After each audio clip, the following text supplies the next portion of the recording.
सो hey guys, इस video में हम देखेंगे हम पाइथन की मदद से कोई भी टेक्स्ट फाइल को कैसे रीड एंड राइट कर सकते हैं। तो बेसिकली यहाँ रीडिंग से क्या मतलब है कि कोई हमारी .txt फाइल है, जैसे हम नोटपैड में जो यूज़ करते हैं, हम उसके कंटेंट को कैसे रीड कर सकते हैं, मतलब उसके अंदर जो लिखा है वो पाइथन में कैसे ला सकते हैं। और राइटिंग से मतलब है कि हम एक नई टेक्स्ट फाइल कैसे बना सकते हैं। सो अभी चलो शुरू करते हैं। तो इसमें हम देख सकते हैं मैंने फ़ोल्डर में यहाँ पे एक डेमो करके एक टेक्स्ट फाइल बना रखी है जिसमें लिखा है हाय it is a demo text. आप सिंपली इसको नॉर्मली इससे बना सकते हैं, न्यू में जाके यहाँ पे टेक्स्ट फाइल में टेक्स्ट डॉक्यूमेंट। तो यहाँ पे मैंने बना रखी है। मैं इसको डिलीट कर देता हूँ। तो यहाँ पे जब हम वापस पाइथन में जाएंगे, अब हमें क्या करना है, बेसिकली यहाँ पे हमें इसमें जो डेमो की टेक्स्ट है, इसमें डेमो के अंदर इसको हमको पाइथन में लाना है। तो इसको पाइथन में लाने का तरीका क्या होता है, मैं इसको कमेंट आउट कर देता हूँ। ओके, सो इसको हम ऐसे लिखते हैं विद ओपन। यहाँ पे हमारे जो भी फाइल का नाम होगा, इस केस में हमारा demo.txt एंड कॉमा, और यहाँ पे हम लिखेंगे मोड। हमारा मोड क्या होगा, मतलब हमको क्या रीड कराना है या फिर राइट कराना है। तो बेसिकली इन जनरल दो मोड हम रेगुलरली काम लेते हैं रीड एंड राइट में। तो पहला तो होता है हमारा आर, जिसको हम ऐसे लिखते हैं। तो ये क्या करता है, read the content of text file. तो ये हमारा जो आर है वो रीड कर लेता है टेक्स्ट फाइल के कंटेंट को।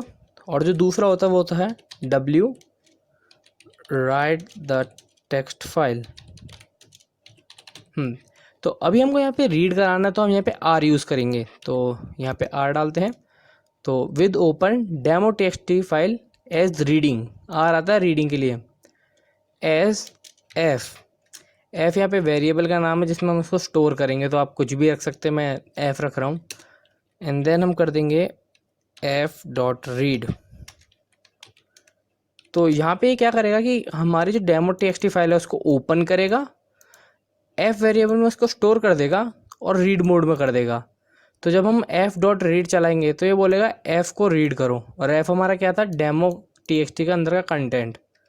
तो अभी हम इसको एक ए वेरिएबल में स्टोर कर देते हैं क्योंकि हमको उसको प्रिंट कराना है। तो हेयर को प्रिंट ए। तो यहाँ पे क्या हो रहा है कि हमने फिर जो एफ डॉट रीड है, यानी डेमो टी के अंदर का जो डॉक्यूमेंट है, जो भी उसमें लिखा है, उसको ए में स्टोर कर दिया। एंड देन हम ए प्रिंट कराएंगे। तो जब हम इसको रन करेंगे तो देखिए आ गया hi it is a demo text. So आप ऐसे करके इसको अंदर की जो डेमो टेक्स्ट है, या फिर आप यहाँ पे कुछ भी नाम दे दीजिए फाइल का नाम है। फॉर सपोज मैं यहाँ डाल देता हूँ टेस्ट। तो यहाँ पे जब आप टेस्ट डालेंगे और फिर रन करेंगे तो तब भी ये सेम रिज़ल्ट देगा। बेसिकली यहाँ पे आपको डालना होता है फाइल का नाम, यहाँ पे मोड आपको रीड कराना है राइट कराना है, एंड देन उसको वेरिएबल में स्टोर कराना होता है एक एफ में। तो ये तो हो गया हमारा रीडिंग का।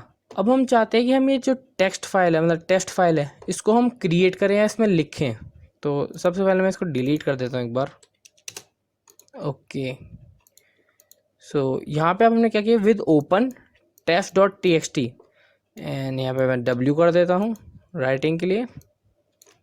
एक मिनट, ऑल वाला डब्ल्यू। ओके, तो यहाँ पे अब इसको हटाना पड़ेगा क्योंकि एफ डॉट रीड नहीं आएगा यहाँ, तो यहाँ आएगा एफ डॉट राइट। तो अब यहाँ पे क्या करेगा, with open test dot t x t. अब ये सेम डायरेक्टरी में test dot t x t नाम की एक फ़ाइल बना देगा, और उसमें जो भी हम यहाँ इसके अंदर लिखेंगे वो राइट कर देगा। तो फॉर सपोज हम यहाँ लिखते हैं hi it is a try. So अब जब हम इसको रन कराएंगे तो जैसे हम पहले इसमें देख लेते हैं, हमारे पास कोई फाइल नहीं है यहाँ पे टी फाइल, खाली हमारे एक पाइथन स्क्रिप्ट है जो हम यूज़ कर रहे हैं अभी। तो जब हम इसको रन कराएंगे तो देखिए फिनिश 0, एंड देन हम यहाँ पे जाएंगे तो इसमें हमारा टेक्स्ट फाइल दे दिया और इसमें लिखा है hi it is a try. So आप ऐसे करके कोई भी फाइल को रीड या फिर राइट कर सकते हैं। बस मेन डिफरेंस यहाँ पे आता है, अगर आपको रीड करना तो यहाँ आर लिखना पड़ेगा और राइट की जगह रीड करना पड़ेगा।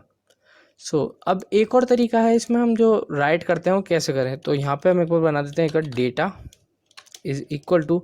तो कई बार क्या होता है कि हमको जो उसमें डालना है वो काफ़ी बड़ा होता है, बहुत सारी बड़ी लाइन्स होती हैं, तो हम उसको एक अलग वेरिएबल में स्टोर करते हैं। सो लेट्स सपोज यहाँ पे हम कर देते हैं hi it is TVC and I am teaching writing file. So यहाँ पे मैंने लिख दिया ओके हाँ, hi it is TVC and I am teaching writing file. So अब हम क्या चाहते हैं कि ये जो डेटा है हमारा वो हमारा टेक्स्ट फाइल में जाए जो हम क्रिएट कर रहे हैं. तो जहाँ पे हम अभी f.write में हम टेक्स्ट लिख रहे थे तो उसकी जगह हम लिख देंगे डेटा. तो ये क्या करेगा, पहले देखेगा डेटा क्या है, फिर देखेगा डेटा के अंदर क्या लिखा है, और जो डेटा के अंदर लिखा होगा वो इसकी जगह पुट कर देगा सिंपली, जैसे एक वेरिएबल करता है जब हम कोई वेरिएबल को प्रिंट करवाते हैं. तो ये सेम काम करता है. अब जब हम इसको बिल्ड करेंगे तो देखिए यहाँ पे हमको दे देगा एंड लेट्स गो फाइल सी एंड देखिए hi it is TVC and I am teaching writing file. तो ऐसे ही आप कोई भी फाइल राइट कर सकते हैं और रीड कर सकते हैं.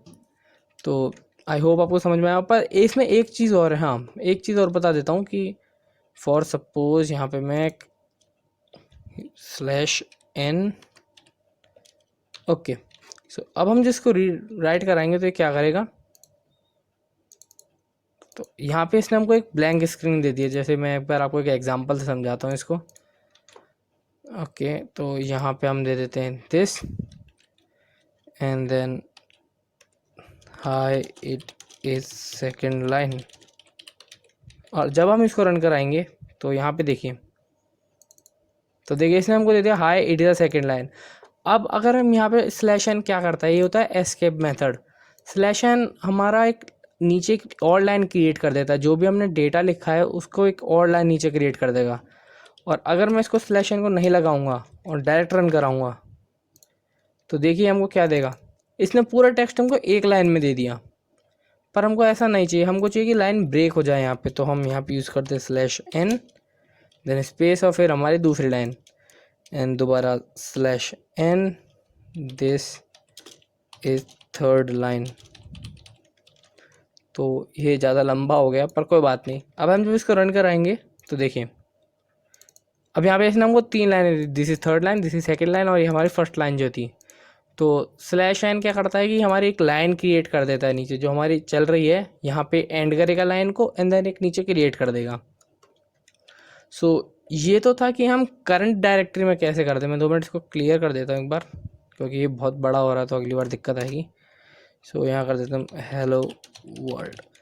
अब ये तो था कि हमने करंट डायरेक्टरी में कर दिया कि भाई जहाँ पे हमारे पाइथन की स्क्रिप्ट थी यहाँ पे यूट्यूब में फाइल सी के अंदर, तो वहीं पे टेस्ट को बना दे. अब हमें चाहिए कि किसी पर्टिकुलर फोल्डर में हो, तो हम उसको कैसे करते हैं कि हमारा जो test.txt है तो इसमें हम पाथ ज्वाइन कर देते हैं. तो फॉर सपोज मुझे चाहिए यूट्यूब के अंदर या फिर फाइल सी में एक फ़ोल्डर बना देता हूँ मैं. सो इसको नेट फाइल के नाम से एक फ़ोल्डर बना देता हूँ.